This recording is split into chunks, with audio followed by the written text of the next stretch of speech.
Qisqasi, O'zbekiston milliy terma jamoasi futbolchilari jahon chempionatidagi ishtirokini yakunlab, vatanga qaytib kelishdi. Toshkent aeroportida ularni tantanali kutib olish marosimi tashkillashtirildi. Birinchi navbatda samolyotni maxsus suvli arka bilan kutib olishdi. Karnay-surnay sadolari ostida. Keyin esa bortdan futbolchilarimiz tushib kelishdi. Ular safida O'zbekistonga kecha yetib kelgan Rustamjon Ashurmatov, Eldor Shomurodov kabi futbolchilar ham bor. Biroq negadir bosh murabbiy Fabio Cannavaro ko'rinmadi. Bosh vazir Abdulla Aripov bilan bir qatorda rasmiy vakillar so'zga chiqishdi. Ular qatorida futbolchilarimizni tanqid ostiga olgan O'zbekiston Respublikasi Oliy Majlisi Qonunchilik palatasi, Milliy tiklanish demokratik partiyasi fraksiyasining rahbari Alisher Qodirov ham bor.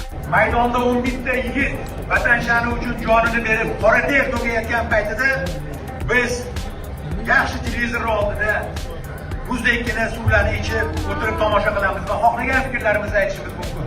Shuningdek, milliy terma jamoamiz futbolchilari ham so'zga chiqib, mundial taassurotlari bilan bo'lishdi. Barcha futbolchilar jahon chempionatida borini berishdi. Shuni ayta olaman.